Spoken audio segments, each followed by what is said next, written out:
शुक्रवार 5 जनवरी 2024। मेरे पीछे चले आओ।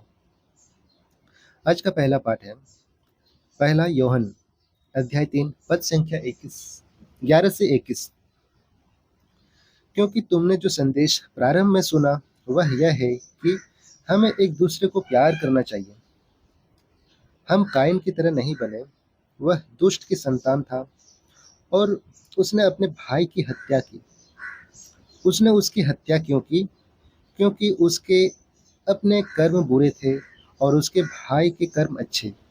भाइयों, यदि संसार तुमसे बैर करे तो इस पर आश्चर्य मत करो। हम जानते हैं कि हमने मृत्यु से निकलकर जीवन में प्रवेश किया है, क्योंकि हम अपने भाइयों को प्यार करते हैं। जो प्यार नहीं करता वह मृत्यु में निवास करता है।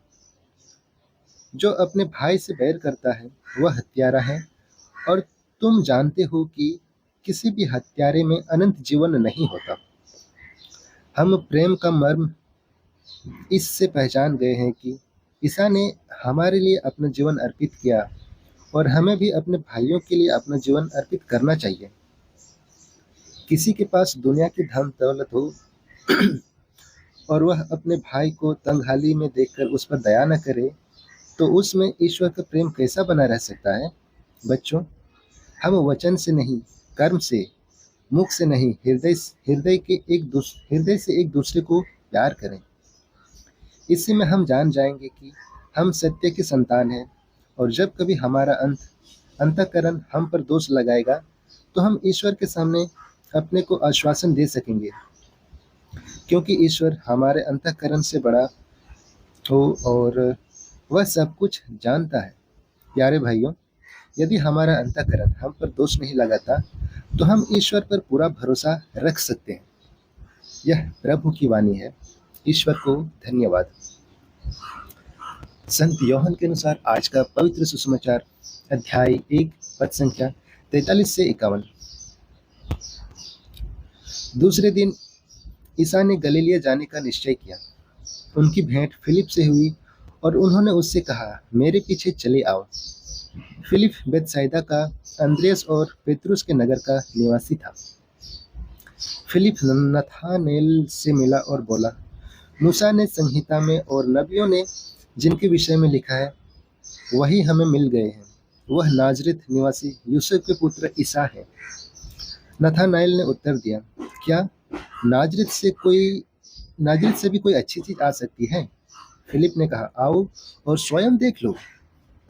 ईसा ने नथानेल को अपने पास आते देखा और उसके विषय में कहा, देखो, यह एक सच्चा इस्राएली है, इसमें कोई कपट नहीं। नथानेल ने उनसे कहा, आप मुझे कैसे जानते हैं? ईसा ने उत्तर दिया, फिलिप, तुम्हारे बुलाए जाने से पहले ही मैंने तुमको अंजीर के पेड़ के नीचे देखा। नथानेल ने उनसे कहा, गुरुवर, आप ईश्वर के पुत्र हैं, आप इस्राएल के राजा हैं। ईसा ने उत्तर दिया, मैंने तुमसे कहा, मैंने तुम्हें अंजीर के पेड़ के नीचे देखा, इसलिए तुम विश्वास करते हो। तुम इससे भी महान चमत्कार देखोगे। ईसा ने उससे यह भी कहा, मैं तुमसे यह कहता हूँ, तुम स्वर्ग को खुला हुआ और ईश्वर के दूतों को मानव पुत्र के ऊपर उतरते चढ़ते हुए देखोगे।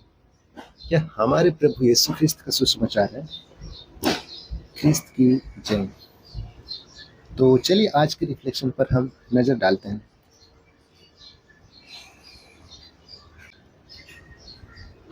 आज का सुसमाचार पाठ हमें सिखाता है कि किस प्रकार ख्रिस्त विश्वास एक व्यक्ति से दूसरे व्यक्ति तक फैलता है, ठीक उसी तरह जैसे 2000 साल पहले यीशु के साथ शुरू हुआ था। जब नथानिएल को संदेह हुआ कि क्या नाजरेत से कुछ भी अच्छा हो सकता है, तो फिलिप बस इतना कहता है, आओ और खुद देख लो। जब यीशु नथानिएल के बारे में कुछ बताते हैं तो वह आश्चर्यचकित हो जाता है कि वह यीशु को ईश्वर के पुत्र और इज़राइल का राजा कहता है। यीशु का लोगों पर इतना शक्तिशाली प्रभाव क्यों पड़ा? नया नियम इस ओर संकेत करता है जब वो कहता है कि यीशु ने अपने समय के धार्मिक नेताओं के विपरीत अधिकार के साथ शिक्षा दी। यह अधिकार विभिन्न मुलाकातों में देखा जाता है, जैसे कनानी महिला, बेतसैदा में अंधा आदमी, रोमन शतपति, फरीसी घर की महिला, जकियुस, समारी महिला, बेतसैदा, पुल में बीमार आदमी, क्रूस टंगे डाकू और क्रूस के नीचे खड़े शतपति। जब लोग यीशु से मिलते हैं तो उनमें कुछ बदलाव आता है। उनकी जो भी गहरी ज़रूरत हो, यीशु उसे पूरा करते हैं। फिर वे अपना अनुभव दूसरों के साथ साझा करते हैं। तब से यह पैटर्न बन गया है कि एक व्यक्ति दूसरे से कहता है, मैं यीशु का अनुसरण करता हूँ और मैं आपको भी ऐसा करने के लिए आमंत्रित करता हूँ। जैसे जैसे चर्च बढ़ता है, माता पिता अपने बच्चों को बपतिस्मा के माध्यम से यीशु के पास लाते हैं और उनका अनुसरण करने के लिए बड़ा करते हैं। यह सरल लेकिन गहन प्रक्रिया ही वह तरीका रही है जिससे ईसाई धर्म पूरे इतिहास में फैला है। आइए हम एक से एक संपर्क के रूप में यीशु का सामना करें और अनुभव को दूसरों के साथ साझा करें।